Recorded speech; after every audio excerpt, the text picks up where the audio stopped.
Parshas Balak, an incredible parsha, so much to talk about. Let's see what Rabbeinu does. First off, Balak and Bilam waited until after the battle with the Amori. We'll see that there were all types of bad characters in Chumash. We had Og and Sichon, and that was the Amori, etc. And we see that Balak and Bilam waited specifically until after that battle, to start their battle. Another question: why were they so foolish to think they could be Klal Yisrael? I mean, Klal Yisrael had established itself, Kriyas Yamsuf, etc. Which is a question really, in general, even today when people take on Klal Yisrael, you wonder, like, why you don't see history? Why, what are you doing? On a deeper level, what do Moshe and Aaron represent in the body of Klal Yisrael? Klal Yisrael is like is a being, right? We're all part of it. Like our door is called the Ikbis of the Mashiach, which means we're at the heels of the Mashiach, but it's also we're like the heels.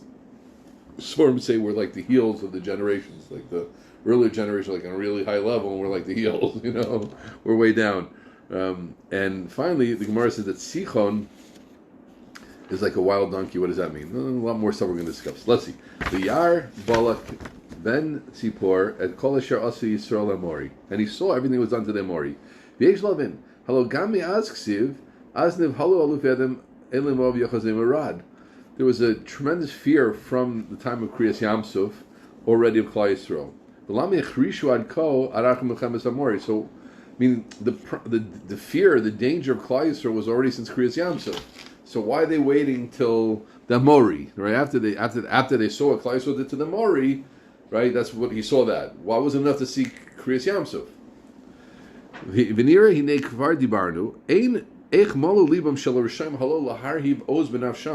did they have the sense in themselves? That's oz benafsham. It's like, how do they have the strength and the gall? But od benafsham lachshov machshav is kessel or ksil or kessel shem yivadlu baruch v'fifim kol ma shepolu ha'avos hakdoshim. How do they think? Like Klal Yisrael is like a whole thing, Benin Yisrael v'Matan Torah. So we had Avram, Yitzchak, Yaakov. These were known people. Nasi Elokim Atav B'Sochenu. We know Avram was. We know Yitzchak was. We know. They knew the story of Yosef. They know, and we know Yitzchak married Matan Torah. Klal Yisrael was so big. What are you thinking? Rishoyim Hayu, and they were wicked. Aval Tipshim, Lo Tipshim Gmur. They weren't foolish necessarily, right? So what were they doing? Yosef Yesh L'Tmoah Kamer Bilam Shema Eftenav Yizratze, and then Bilam had this tzad. Maybe I'll convince Hashem, right? Like, really, you can convince Hashem to go against His beloved people? So what's he thinking? Okay, that's all very basic questions, and the whole pshat he's going to answer in a Hasidish and Dibov and a Panimistic open. But what was going on? V'amarnu al pi divrei Medrash Rabbah v'argershenu min haaretz, and I will kick them out of the land. Shebalak lo yimavakish el garshim shelo yikansu la'aretz. Balak's plan was to keep Yisrael out of Eretz Yisrael, meaning. It's just like, it's very interesting. Those who know Holocaust history a little bit, we always assume that Hitler, from the beginning, wanted to kill all the Jews, right? But most historians today think that was not necessarily true. He didn't like Jews. He was a terrible anti-Semite. I'd be happy if they all died as he did. But the original one was just to get them to go to Palestine. And in fact, there was, and when enough things lined up, again, it's all from Hashem, but when enough things lined up, so then it's already we're going to make the final solution. But the name final solution implies that. So I'm just giving a historical basis to this. So he said, what was, not every Russia who's coming as Klal Yisrael was coming the same way. They all want to destroy all of us, right? Some of us have different ritzonos, right? So again, when no one's trying to give any credit to Hitler, God forbid, it just means that most historians do think that it was, it didn't really, like, ultimately he's rotting in hell for either way, and worse than hell, who knows where he is. But killing Jews is killing Jews. But it wasn't necessarily the plan the whole time to get to that. If they would have lived in Palestine, then okay, this lines up, that lines up, that lines up. So Balak's plan was to get them out. The chashiv, and that's why he thought that Hashem would like that, right? We asked, what did he think that? Why did he think that? Why was there any machshava that maybe a Kadosh Baruch Hu was going to go with this plan? The chashiv she'isratz Hashem Yisbarach la'nicham la'olam b'midbar liot nizonim b'man uber ala Torah v'alavoda. So he thought like this: look, I'm leaving them in yeshiva. Yeah, my plan is they shouldn't go to Eretz Yisrael. That's a problem for me. If they stay in the midbar, it's good for me, and Hashem is going to like that plan also. Why is Hashem going to like that plan? Because they're very holy, right? It's like your parents are happy in yeshiva. Let them stay in yeshiva. Let them stay in yeshiva longer. Yeah. The kilo. The davar lo yelehem klalim olam hazeh. They don't have anything to do with physicality. Haklal. The general point is chashav lafrida de gashmis min ruchnis. It's very interesting. So what he wanted to do, he wanted to separate the physicality from the ruchnis. Because in the midbar was really a ruchani experience. There were bodies, you can't say they ate, but their whole experience was wondrous. Was above Yudke Vavke. It was Bereshel Miriam. It was Anani Kavod. It was Mon Min Hashemayim. It was not a life that we really can understand it, right? The Shia Yisrael Ruchnis Levad, but Lehem Gashmis. So he says, let the Jewish people get the Ruchnis, and we get the Gashmis. That's what they wanted. Keep them out of because Eretz Yisrael represents the chibur of Gashmi and Ruchani. You have to plow your fields. There's no Min Hashemayim anymore. You have to daven. Kadosh Baruch Hu is going to give you produce, and then you take the produce. You go to Beis Hamikdash. It's a Eretz Yisrael represents a sanctified life, but it's a sanctified mundane life. A sanctified mundane life. The Midbar was a sanctified life without any level going down. Ubilam hayasona odyoter, and so Bilam hated more than Balak. He holds. And he wanted them out of Olam Haba. He estabchus aguf sheyeh ro'oi l'Olam Haba. Bilam was shooting more than that. He wanted to get them out of Olam Haba because he knew the way to get to Olam Haba in a full sense is through the body becoming cleansed from the soul, through the mitzvahs. Right? Here's the body. The soul is clean, but the body needs the mitzvahs to cleanse itself. Right? Well, Bilam lo hayasona od yoter legarshim af me'olam haba shu beguf v'nefesh ki yizdachos haguf sheyeh ro'oi l'olam haba yirak al yedei mitzvos ma'asiyot. Right?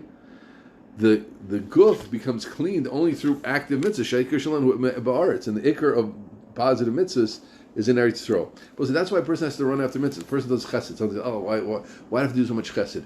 When you do chesed, your body is becoming cleansed through chesed.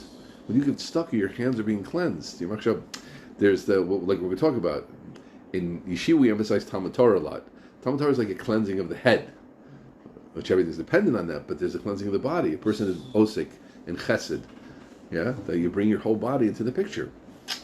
V'ratza shedaber lo yeh lehem im asiya, ele rak binyani ruchnias, volum and hashamas, hikach hakavana elok yeshikon tzularetz. Wow. So they both had this picture. Remember we said they were tipshim. The Rishonim often they're not foolish. They're off, but they have a plan. The plan was let's keep Klal Yisrael out of Eretz Yisrael. No Gashmias. That sounds good, but they're all going to be Ruchani. They're going to be yeshiva people forever, right? And then they won't have any. There won't be any hiskash. The body won't become holy, and we'll have the body. I think he's going to explain more. Let's see. We'll become mitzvahs. I'm going back to V'ratzim. V'ratzim shedabru lo yeh lehem im asiyah el rak binyan ruchnias. Volum and neshamas hipuch hakavan eloki shikon tzularetz. But that's not what God wanted. U'bekaimim hamitzvahs hatzluyas baretz yikachu es kol kadur aretz k'mo she'el asid lavo b'mhei Rabbi Meina. Now here's the plan, guys. When Klal Yisrael goes in and is mekadosh Eretz Yisrael, the whole world also gets kedusha. What we do affects the whole world. Yeah? And when we do mitzvahs in Eretz Yisrael, that has ashpa, mitzion, michlal yofi, right? All the bracha comes from tzion, the Medrash says. Mitzion, michlal yofi. There's a very strong language in the Medrash, it's not on my lashon, but all bracha, all Yeshua comes from tzion. And that's it, but we come to Eretz Yisrael, we're mekadosh the aretz, there's a connection now that spreads out everywhere. Ubalak ubilam nisyaru, now, what do they really want? They're Bali Taiva. I have a great mashal for this. I'll give it in a second. Wait. They're going to come to Israel. Right now, we'll leave them. Yeah? Leave them over there in the yeshiva. Yeah? Leave them in the midbar. They come to Eretz Yisrael till the whole thing becomes holy. And then what? And then it's going to be uncomfortable for us not to be holy. And then we're not going to be able to do whatever we wanted to do. No more donkey, no more all my stuff. Yeah? Part of the reason sometimes people don't like when they see other people too frum is because they threaten their lack of, I want to live my life, like Hefker. Now, this guy's acting so frum, so he makes me feel uncomfortable. Because if he's living in that standard, maybe I should live on that standard. Right? If he's not, he's a Shama. But if he's in life, he's a normal person, he's working and he's learning, that I can't deal with. I'm not saying you should stay in yeshiva. But if you're working, be a worker. Wait, he works and he learns and he's a lamdan? And he's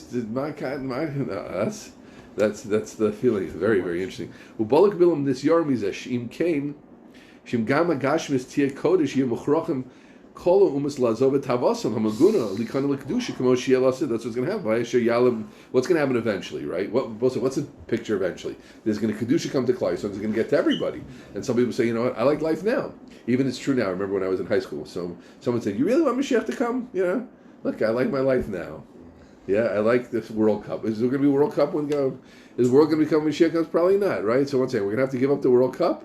I don't know. We're ready to give it up. I'm ready to give up movies, it's a scary thing, We're going to be restaurants? Not like our restaurants. You have to sit and learn the whole time. They said someone told him Abba, yeah? And he gets there and there's a stender and a beautiful sifriya, and it's air conditioned and there's a nice seat. And he's sitting down, he's steiging. He says, "Gewaldig, Oh, I'm sorry. He gets to Gehenna.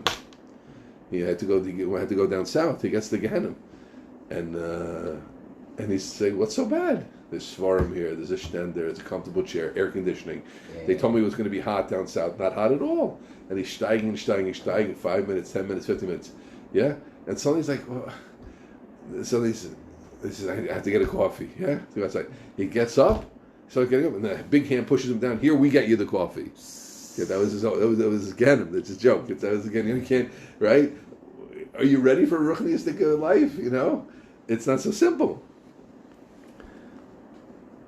V'haya sheloyam me'esim mishpachas haaretz el Yerushalayim l'shtachavos v'lo aleim yeh geshem ve'im bokru yosim l'malos nafsh tas nashim milios nikum l'kedusha. Incredible. Okay, so that's the basic picture. Very, very interesting.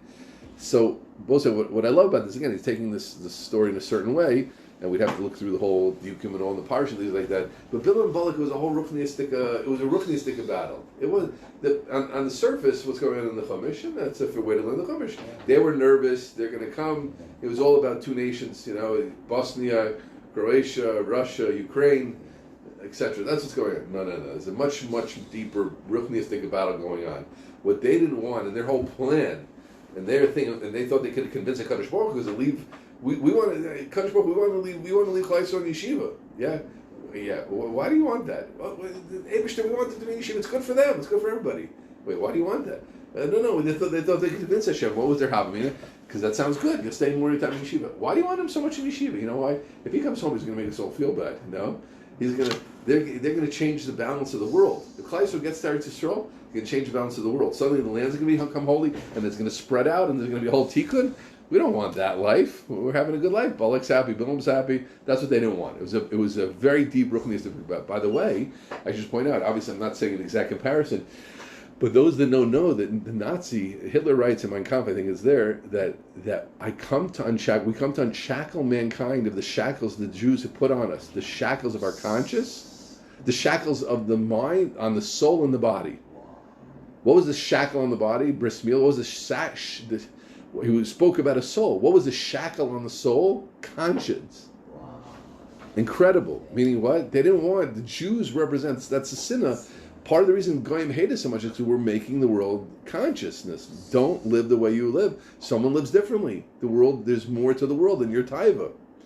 They say that the Senate, the Congress, they didn't come out so much against Clinton and his whole Misa, President Clinton. So one of the things I read in one of the magazines, because a lot of the senators are doing that good stuff. So, if Clinton's like, it's good for them. The president's doing it, so we can do it also. Yeah, that's the Svara. Binay. Now let's get into Moshe and Aaron. We said, what's Moshe and Aaron? This is very, very interesting. Moshe and Aaron are the heart and the mind. What Moshe did, Tzaddikim will say, do a lot more than just ostensibly. We teach, right? What are we doing now? I'm teaching you, Baruch Hashem, you're listening. Maybe other people listen. It's a normal thing. Big tzaddikim are doing a lot more. They're bringing. It's not just the ostensible, obvious thing. It's bringing a whole ruach to Klal Yisrael that they're inspiring. Like we talk about the. I always give the example. I think like when we talk about the shpizim and visiting us. You understand what does it mean? It means that there's a kochus. There's kochus that Avram gives us. Tzimar always talks about the Chassidish Sforim, talk about this all the time. That the Yosef is bringing kochus to us, and Aaron's bringing kochus to us. Moshe bringing kochus. So what did Moshe do? Moshe repaired our seichel. Moshe made our seichel, our minds, into sichlis dikim minds. Va'avram bu'ub the shushbinim dematronisa. That's in Kabbalistic terms. Lalos es Yisrael liot dveikim ba'avim shabashamayim ad shegam gufam yekadosh. The main thing that Moshe did was a tikkun of the seichel. Aaron is bringing the body in also, and connecting the body up above. Okay, that's what he's doing. Valkain anane kavod b'schus Aaron. That's the idea that now he's going to explain a lot. It's a beautiful paragraph. Anane kavod b'schus Aaron shemakiv gam ala guf nefesh yachid. What's the anane kavod?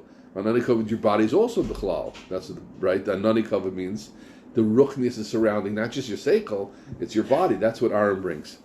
V'asher chacham higilu b'shevach ma'alos mitzvah sukkah dugmas anane kavod. Now one thing, the sukkah is also like that anane kavod, right? The sukkah is called anane kavod. Shadim k'moshu kulo im chomro v'haraglaim shbo. I go with my whole self and with my legs. Shem madrega pchusa b'yosin nechnat l'tocha mitzvah. Everybody talks about that. I think they say Eretz Yisrael. The whole what's the miyuchad? The lulav I do with my hands, right? The sukkah I do with my whole self. My whole self that's anane kavod. That's the clouds of glory. Sukkah is also like a cloud of glory, and that's the malach of this. He's going to go forward. Losapnu lomar, it's beautiful. Lomar sharei, I feel kishu yoshin. This is beautiful.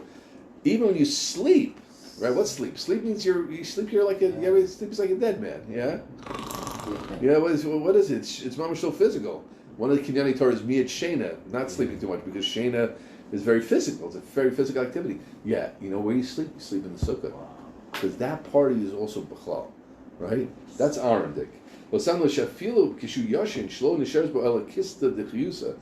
bit of life. I'm not sure exactly what the term means. Levad the ikar azwa guf, right? Basically, on physical. Nami mekayim mitzvah. Below order l'shikol mitzvah sukkah is carried every chazal b'nin shena. You shenim tachta. We always talk about how you have to sleep, right? You have to sleep. You shenim tachta. Ve'im shenim tachta. Loras al musa mitzvah shila kadosh guf. If you want, it's beautiful. The fact that we sleep in the sukkah shows exactly what the mitzvah is. The mitzvah sukkah is your whole body is part of ruchnius. You got to don't just bring. I don't want just your head. I want your bodies to be part of the picture also. But kol b'schus Aaron, all b'schus Aaron shiva of the mashach sheva kedusha l'spashi gamal l'chomer b'aguf shekulo kadosh. Now this is interesting. Kishemeis Aaron is scouts and stalk on none covered. Akum chazer b'schus Moshe Moshe Rabbeinu who kol gamal Aaron. That's interesting. This is a very important line, and I heard this. You saw it from my brother-in-law's Rebbe, Rav Zvulun Schwartzman. Moshe is miyucha to the seichel. Aaron is the whole body. But Moshe also is a kol everything. Like Moshe, it's like simcha. Simcha means joy, and it also means specific things. Simcha v'sasa, simcha v'tuleva. So Moshe is like Rabbi said. Moshe is more David than David. He's more Avram than Avram. Moshe is like everything. So Moshe had his specifics, and he had his general nature. Yeah, so. Okay, good. Now, Vinei Kvar Marnos. That's what's going on. Now this is very cool. Sichon va'og are Keneged Moshe and Aaron. Right? What do you think? We had these two enemies before, right? Let's just chart for a second. We had Lavan, Esav, Yishmael, right? Mitzrayim. We're going to deal with all the Canaanite kings, 31 of them, and other chevra we get in Yeshua, right? And then we had, on our way, we had to deal with Sichon and Vog. And a direct battle, we killed them. So he says, I never saw this before, that Sichon and Vog were brothers. I don't know if that's before Gemara. We had Aaron and Moshe b'Kedusha, and we had Sichon and Vog on the other side. Okay,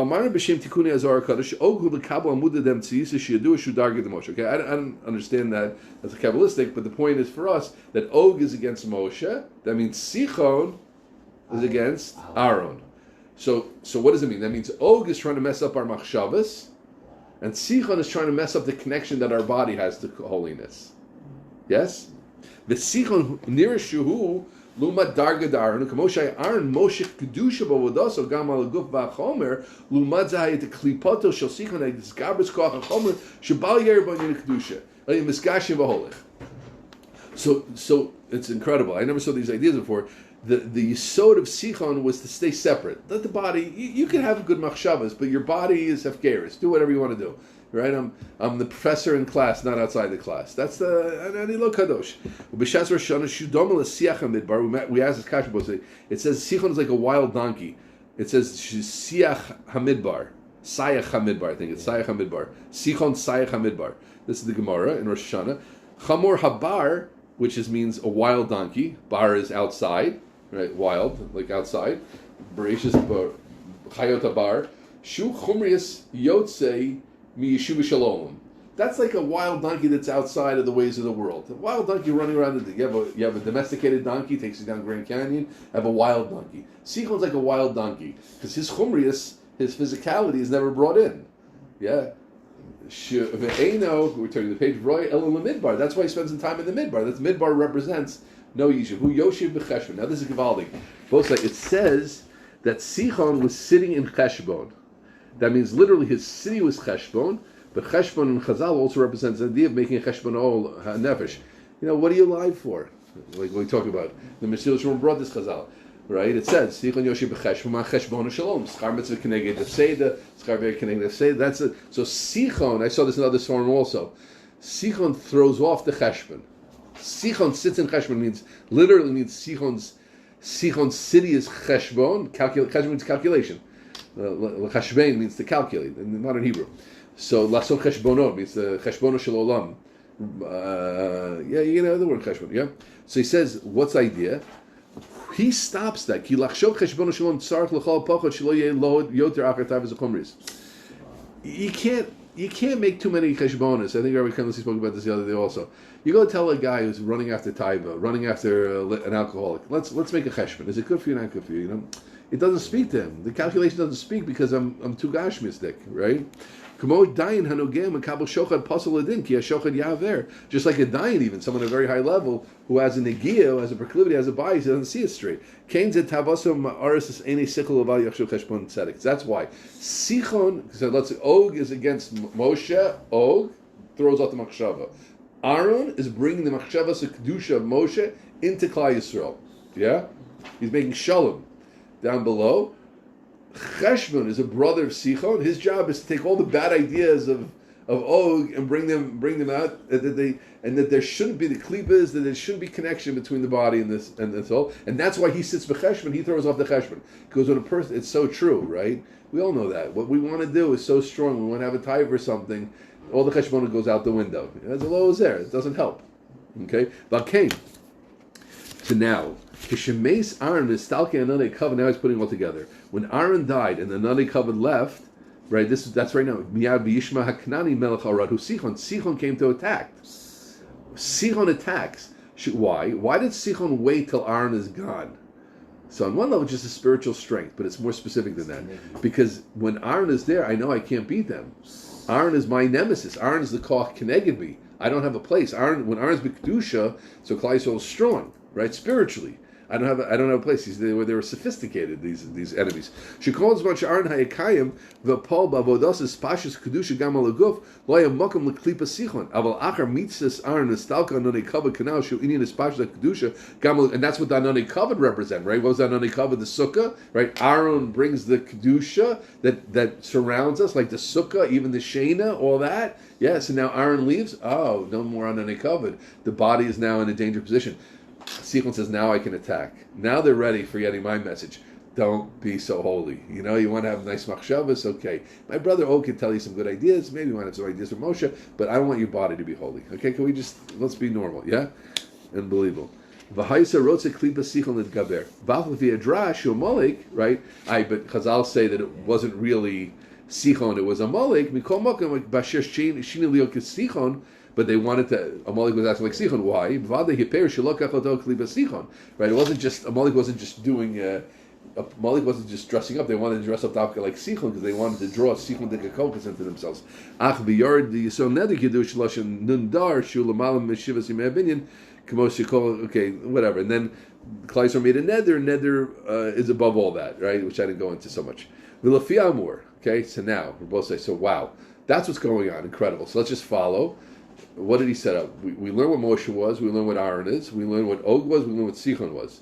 Sichon attacks. So our destroying Moshe, when we destroy Sichon and Og, we're destroying those kochos. We're taking them down. Yeah? When Sichon attacked when Aaron's down, because Aaron is the Keneged Sichon. Okay, I think that's very clear. Lafi Amor. Now back to we weren't talking about Sichon and Og. We're talking about about Bilam and Balak. So let's get back to Bilam, right? But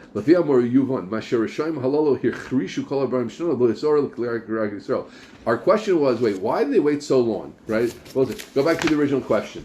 He saw what they did to the Amori. The Amori is Sichon and Og, right? When he saw what they did to them, now they strike, right? Why? Why is that? What did Sichon and Og's demise have to do? What Sichon and Og going down? Why was that causative for Bilam and Balak? Right? We have a lot of bad neighbors here. Lefia where Yuvan Mashur Shaim Halalu Hichrishu Kol Rabbeim Shanav Lo Yitoru L'Kra Yisrael Ki Ba'och Aaron Kayim. Right, when Aaron was alive, Shebush Dishalo Mashach Inyan Eloki Gam B'Chol Geshem B'Chomer Haaretz Shais Pashas Kedusha Al Kol Yachad Kanal Lo Yilam Shum Makom Lachshov Lafrida Gashu Zeruchnius. What was their plan, guys? Listen, their plan was, like we said, they wanted to separate the Ruchnis and the Gashmis.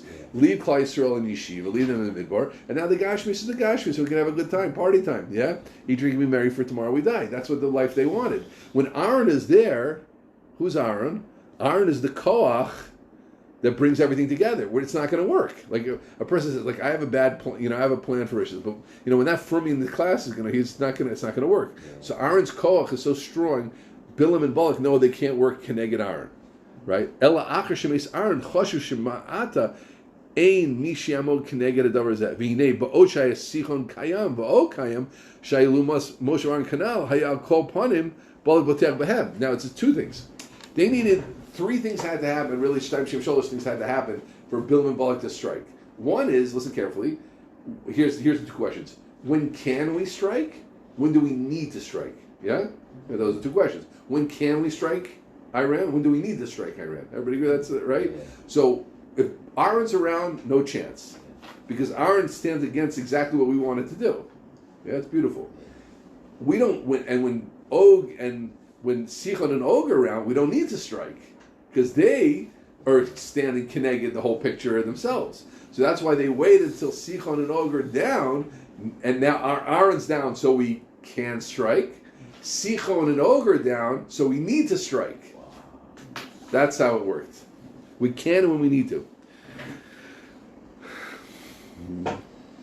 Right? V'nei ba'od shaya sichon kayim v'od kayim she'lumat Moshe Aaron kanal haya al kol panim Balak botech behem. That means until then he was botech. I didn't botech, but I was counting on them. I didn't need to strike. So one more time, Aaron's down. We can strike. We don't need to strike necessarily. Sichon and Og are down, we need to strike. That explains the timing. That's really the picture. What was the timing of the strike?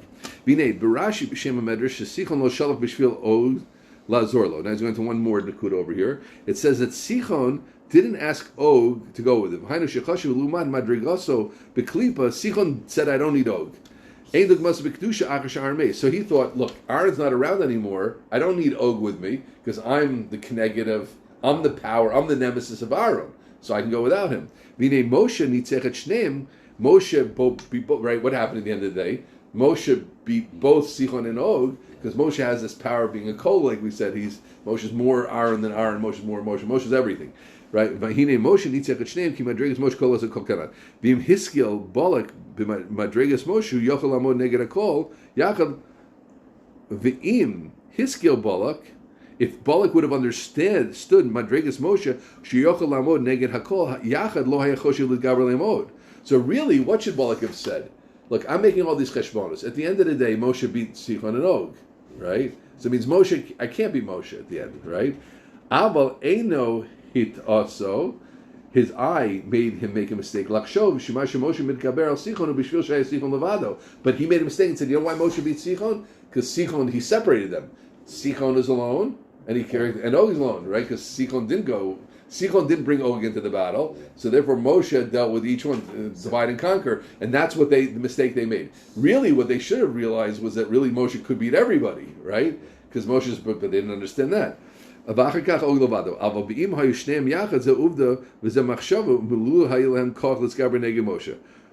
it. Okay, so that's what they thought.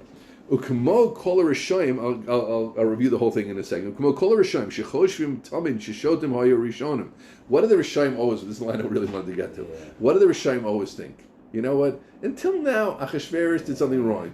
Haman did something wrong. You know, there's Shiva Amim did something wrong. Mitzrayim did something wrong. Lavan did something wrong. The Persians did something wrong. The Greeks did something wrong. The Romans did something wrong. The Iranians did. Now we can be Klal Yisrael. Right? That's what radicalism thinks. They think so now that Iran thinks we're going to get us. Right? They're wrong. Right? But they're always their negias. We always make them see. No, we'll do it a little bit different. This Hitler wasn't Matzliach, but we'll be Matzliach. God forbid. Kamo kol Hashem shechoshim tamid shishotim ha'irishon v'atzato lamo neged Yisrael he tatzliach d'medrash. Al ken yitzayis l'shloach l'kro leBilam, that he thought then to go to Bilam. Shuhu of the Bilam b'milula. I think he means to say like Bilam was more, Balak was more active, and Bilam was a man of words. Shneim yilem koch gadol l'mo neged Moshe. Okay. So incredible, Rabbi. So it's much fascinating because it's all a ruchani battle. So in 2 minutes, just to review what he said is incredible. What was their plan, right? Why did they think Moshe Kadosh Baruch would go with it? Because they wanted to separate the ruchnis and the gashmis in order that the world would become too holy and the world would become sanctified. Good. Now we see that they were together, and we see that they were banking on Sichon v'Og. After Sichon v'Og went down, that's when they started. What was going on? So Sichon v'Og is Keneged Moshe and Aaron, right? That we explained. The koch of Moshe going into Aaron, the koch of Og going into Sichon. Yeah. And Moshe, Aaron comes. That's when Sichon attacks, because it's now Klal Yisrael is it's primed for my attack, right? Good. That was Sichon's attack. Sichon is defeated by Moshe. Sichon didn't call in Og, but that left room for Balak to think, because it wasn't 2 against 1, that's why Moshe could beat them. But I'm going to be Bill and Balak together, and it's going to be my koch and Balak's koch together. I have this koch and I have that koch. Now we can beat Moshe. And the Musar, the thing to take out of first of it's two points I want to finish with, is that you see how deep, again, this is a novel interpretation, but you see how deep the cheshbonos are. We're used to thinking about things on a very, very basic level. On a ruchani level, things are happening on a much, much, much, much deeper level. There's much, much more that's really happening in the world, in the Bria, that's unfolding, and things are very, very deep. They're just like today, with the battle with Yishmael. On the one hand, it's politics, we're here, they have oil, we have high tech, we're here. There's much, much deeper things going on between Yisrael and Yishmael, and we have to remember that last message. They keep making the mistake to think they can beat Klal Yisrael, and we know that Klal Yisrael always stands next to Yisrael, lo yishaker. Hang on, because it's going to be a great story, and the Jewish people will always be.